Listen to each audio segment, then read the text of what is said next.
பக்த கோடிகள் அனைவருக்கும் முதற்கண் என் வணக்கத்தை தெரிவித்துக் கொண்டு முருகனடியார் சேனலில் புதிய தொகுப்பாக திரு வேடக்குடி ஸ்ரீ கிருஷ்ணர் அவர்களின் யக்ஞ பிரசன்னம் என்ற தொகுப்பினை உங்களுக்கு அர்ப்பணிப்பதில் பெருமைப்படுகிறேன். வணக்கம். முருகனடியார்கள் Srinivasan Viswanath.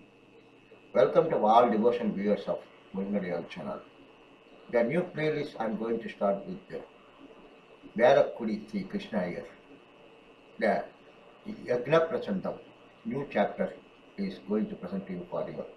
Thank you, friends. Thank you very much for supporting me on this video. Narayanam Namaskritya Naranchaiva Narottamam Devim Saraswatim Vacham Tatojayam Udirayet Samyang Ayakalapena Mahata Bharatena Cha Upabrahmhita Vedaya Namo Vyasaya Vishnave. நம்முடைய பாரத தேசத்தில் வேதங்களுக்கும் இதிகாச புராணங்களுக்கும் தனிச்சிறப்புண்டு. நம்முடைய வாழ்க்கைக்கே ஆதாரமாக இருப்பவை. நாம் எவ்வளவு அல்லல்களில் இருந்தாலும் முன்னேற்ற பாதைங்கிறது எந்த விதத்திலே ஏற்பட வேணுமென்னாலும் அது வேதங்களாலே தான் வழிகாட்டப்படும். வேதங்களின் அர்த்தங்களை நாம் நன்றாக புரிந்து கொள்வதற்காக ரிஷிகளெல்லாம் கூடி இதிகாச புராணங்களையும் பிறப்பித்தார்கள். இதிகாசங்கள் இரண்டு. ஒன்று ஸ்ரீ ராமாயணம், திரேதாயுகத்தில் நடந்த ராமச்சரித்திரம். பகவானே ராவனாக அவதரித்தார். அவர் என்னென்னெல்லாம் நமக்கு முன்னோடியாக இருந்து நடத்தி காட்டினாரோ அதத்தனையும் ராமாயணமாக வடித்து வைக்கப்பட்டுள்ளது. அடுத்த யுகம் துவாபர யுகம். அதில் கண்ணன் அவதரித்து தர்மத்துக்கு எத்தனையோ உயர்ந்த அர்த்தங்களை நமக்கு காட்டினார். அவையெல்லாம் மகாபாரதத்திலே உள்ளன. ராமாயணத்தை நமக்குன்னு எழுதி வைத்து மகோபகாரம் பண்ணினவர் வால்மீகி பகவான். மகாபாரதத்தை எழுதி வைத்து ரொம்ப ஆச்சரியமான உதவி புரிந்தவர் வேதவியாசர். வேதவியாசர் ஒரு பதவி, ஒரு பட்டம். அதிலே ஓரொரு துவாபர யுகத்திலேயும் ஒரு மகாச்சாரியர் அமர்கிறார்.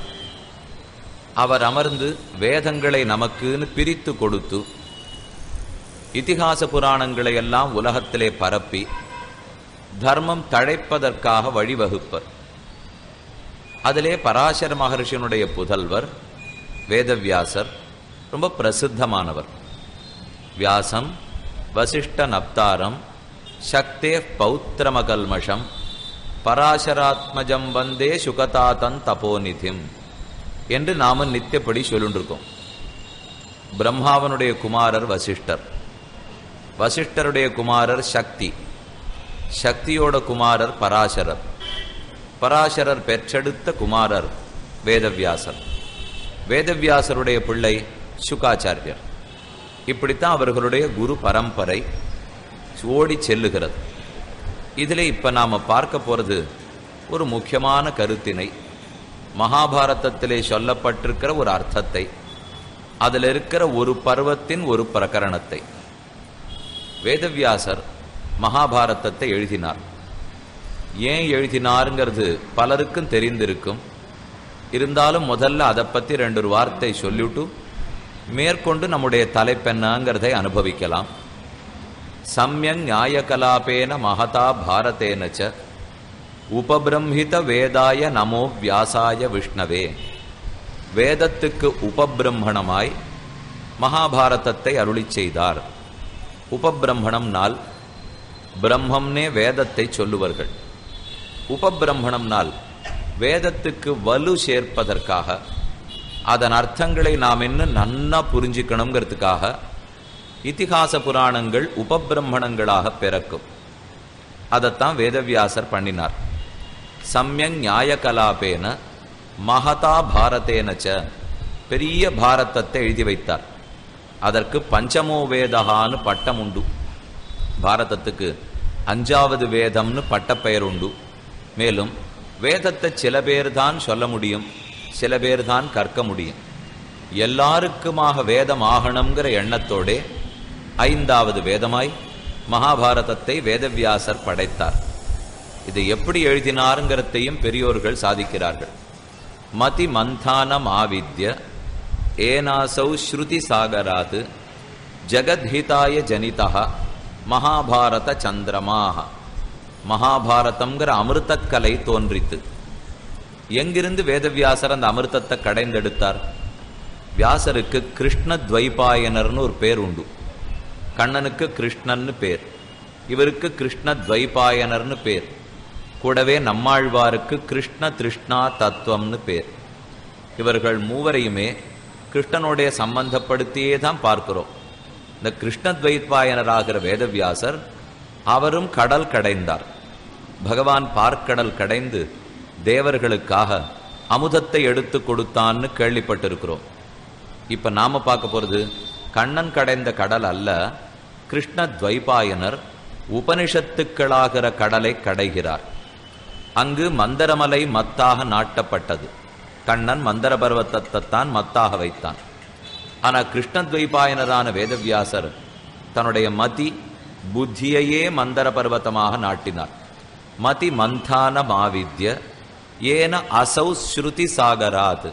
ஸ்ருதி வேதமென்னும் கடலை கடைந்தார். ஜகத் ஹிதாய ஜனிதா, ஜகத்தினுடைய நன்மைக்காக, அதுல வாழக்கூடிய ஓரொரு மனிதனும் நன்ன ஆத்மாவிலே முன்னேற வேணுங்கிறதுக்காக மகாபாரதம்ங்கிற சந்திரகலையை நமக்குன்னு பெற்று கொடுத்தார். அமிர்தமயமான 18 பருவங்கள். எதை எடுத்தாலும் மகாபாரதத்தில் 18ஓடு தொடர்புடையதாகவே இருக்கும். அதன் பர்வங்களின் கணக்கும் 18 தான். 18 அத்தியாயங்களோடே கீதை பிறந்தது. 18 நாள் தான் மகாபாரத யுத்தமும் நடந்தது. இப்படி எதையோ 18கள். ராமானுஜர் திருக்கோட்டியூர் நம்பிடத்திலே நடந்து திருமந்திரார்த்தத்தை பெற்றார். அதுவும் 18 தடவை தான் நடந்தாருங்கிறது சரித்திரம். இப்படி எத்தனையோ 18கள். 18க்கே ஒரு தனி மங்களகரமான ஏற்றம் உண்டு. 18 பருவங்கள், நிறைய உபபருவங்கள். இதோடு அமைந்தது ஸ்ரீ மகாபாரதம். இதில் மொத்தம் 1,00,000 ஸ்லோகங்களுக்கு மேல உண்டு. சபாத லக்ஷ கிரந்தம்னு சொல்லுவார்கள். 1.25 லட்சம் ஸ்லோகங்களோட நமக்கு என்னென்னலாம் வேணுமோ அது அத்தனை மகாபாரதத்திலே உண்டு. யதி ஹாஸ்தி தது அந்யத்ர என் நேஹாஸ்தி நதத்வச்சித்து. இந்த இடத்துல மட்டும் ஒரு விஷயம் இருந்துடுத்துனால் மகாபாரதத்தில் தேடி கிடைச்சுடுத்து, வேற எங்கேயும் தேட தேவையில்லை, வேற எங்கேயுமே தேட வேண்டாம். மகாபாரதத்தில் ஒரு விஷயம் கிடைக்கலைன்னால் எங்கு தேடினாலும் அது கிடைக்காது. அப்படி உலகத்தில் உள்ள எல்லா முத்துக்களையும் தனக்குள்ளே அடக்கி கொண்டிருப்பது மகாபாரதம். எல்லாரும் வாசிப்பதற்காக, அடியார்கள் நல்வழிப்படணுங்கிறதுக்காகவே வேதவியாசர் எழுதி வைத்தார். அதில் 18 பருவங்கள். முதல் பருவத்துக்கு ஆதி பருவம்னு பேர், 2வது பருவத்துக்கு சபா பருவம்னு பேர், 3வது பருவத்துக்கு வன பருவம்னு பேர். ஆதி பருவம் பாண்டவர்கள் பிறந்தது, கௌரவர்கள் பிறந்தது, அவர்களோட ஏன் ஒரு விரோத மனப்பான்மை ஏற்பட்டது, இதெல்லாம் ஆதி பருவத்திலே சொன்னார். அடுத்து சபா பருவம், சூதாட்ட பருவம், அதே போல ராஜசூய யஜ்ஞ பருவம். அவ்விடத்திலே தான் சிசுபாலன் எதிர்த்தது, முடித்தது. இதைத்தனே 2வது பருவத்திலே தெரிவித்தார். 3வது பருவம் சூதாட்டத்திலே பாண்டவர்கள் தோற்று 12 ஆண்டுகள் வனவாசமும் ஓராண்டு அஜ்ஞாதவாசமும் பண்ண வேணும் என்ன அவர்கள் அதனாலே விதி ஏற்பட்டு காட்டுக்கு புறப்பட்டு போயிட்டார். காட்டில் எங்கெங்கெல்லாம் எப்படியெல்லாம் இருந்தார்கள் என்று வனப்பருவம் சொல்லுகிறது. இப்ப நாம பார்க்க போறது வனப்பருவத்துல கடைசியில் இருக்கிற உபபருவம். அதற்கு ஆரணேய பருவம்னு பேர். ஏதோ ஒரு நாள் அந்த பேர் ஏற்பட்டிருக்கு, என்னன்னு விளக்கிறேன். நாம் எடுத்துருக்கிற தலைப்புக்கு அந்த பருவத்துக்கும் என்ன சம்பந்தம்ங்கிறதையும் பார்ப்போம். ஆரணேய பருவம்னு பேர். என்ன, அரணிக்கட்டைய பற்றின பருவம். நீங்க அரணிக்கட்டைன்னு ஒன்று கேள்விப்பட்டிருப்பீர்கள்.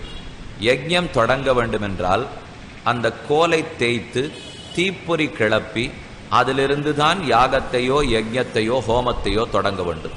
இதுக்கு அரணிக்கட்டைன்னு பேர். இந்த அரணிக்கட்டைக்கு இந்த பருவத்துக்கு என்ன சம்பந்தம்? நம்ம தலைப்பு யக்ஷ பிரஷ்னமாச்சே, அப்ப யக்ஷ பருவா அப்படின்னு பேர் வச்சிருக்கலாமே.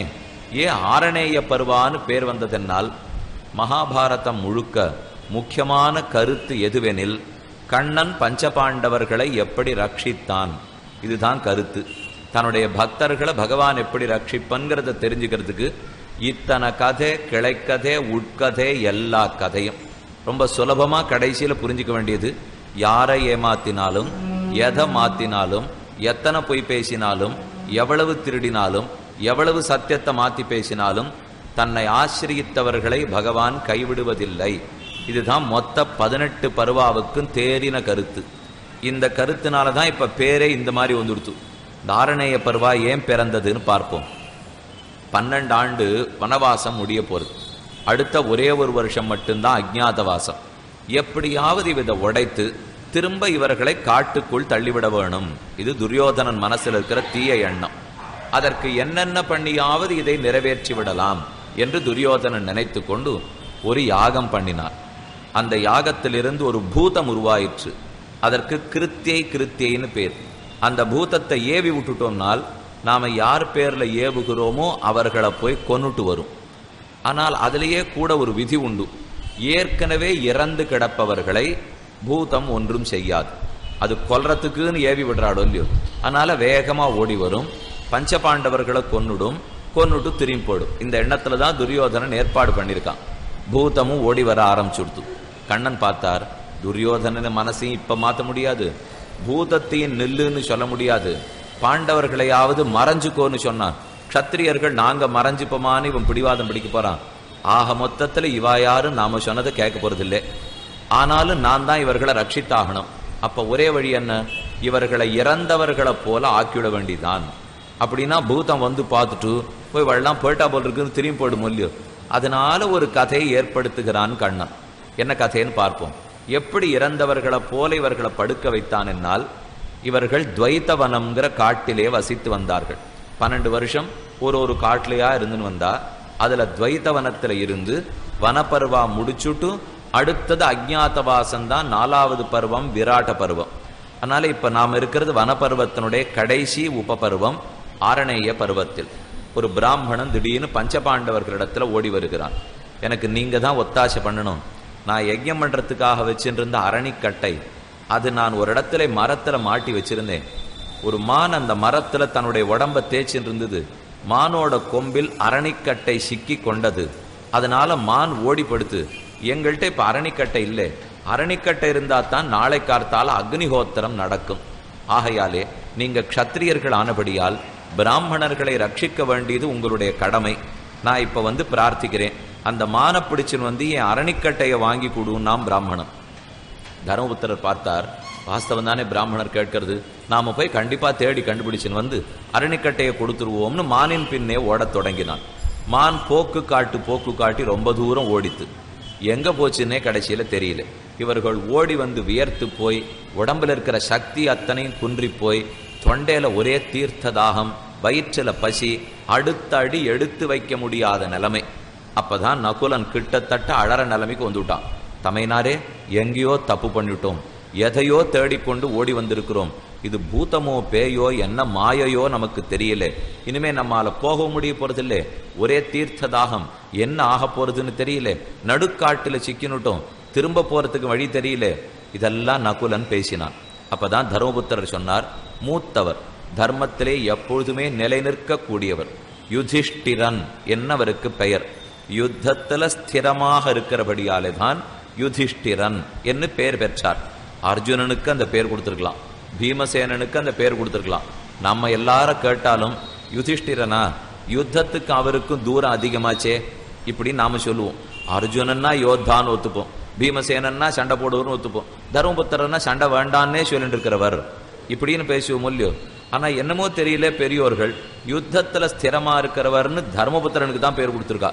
அர்ஜுனனுக்கு அந்த பேர் கொடுக்கல, பீமசேனனுக்கு அந்த பேர் கொடுக்கல. ஏன்னு யோசித்து பார்ப்போம். அர்ஜுனன் யுத்தம்னு ஆரம்பிச்ச உடனே பண்ண மாட்டேன்னு கண்ணனிடத்துல பிடிவாதம் பிடிச்சானோ இல்லையோ, அந்த பிடிவாதம் தர்மபுத்திரன் பிடிக்கல. அதனாலதான் யுத்தத்துல ஸ்திரமா இருக்கிறவன்கிறா. இவனாவது யுத்தம் ஆரம்பிக்கிற சமயத்துல ஓட போறேன்னு பேசினான். ஆனா தர்மபுத்திரன் அந்த மாதிரி நான் ஓட போறேன்னு பேசலையே. அப்ப யுத்தத்திலே ஸ்திர புத்தி தர்மபுத்திரனுக்கு உண்டு, தர்மத்திலேயே ஸ்திர புத்தி, யுத்தத்திலேயும் ஸ்திர புத்தி. ஏனெனில் அவரை பொறுத்தவரை யுத்தமேதான் அவருக்கு தர்மம். ஆனால் தர்மத்திலையும் ஸ்திரமா இருந்தார், யுத்தத்திலையும் ஸ்திரமா இருந்தார். இந்த தர்மபுத்திரர் நகுலனை பார்த்து சொல்றார், நீ மேல அந்த மரத்து மேல ஏறி பாரு, பக்கத்துல இங்கேயான தீர்த்த நிலை இருக்கா கிடைக்கிறதான்னு பார்ப்போம். தீர்த்தத்தை சாப்பிட்டுட்டு முதல்ல பிராணனை தங்க வச்சுட்டு மேற்கொண்டு பிராமணனை எப்படி ரட்சிக்கலான்னு பார்ப்போம் என்ன தர்மபுத்திரன் சொன்னார். நகுலன் ஏறி பார்த்தான். ஒரு இடத்துல தொலை தூரத்துல நீர்நிலை கண்ணிலே பட்டது. ஒரு குளம் இருந்தது. அந்த குளத்துல போய் தீர்த்தம் எடுத்துன்னு வான்னு தர்மபுத்திரர் சொன்னார். சரி நானே போயிட்டு வரேனேன்னு நகுலன் கிளம்பி போயிட்டான். அங்க போய் தீர்த்தம் தான் குடிச்சுட்டு ஆயுத பெட்டகம், அம்ப வைக்கிறதுக்கு பெட்டி வச்சிருக்காளோ இல்லையோ, அந்த பெட்டியிலேயே தீர்த்தத்தை முகர்ந்துட்டு வா, நாங்களும்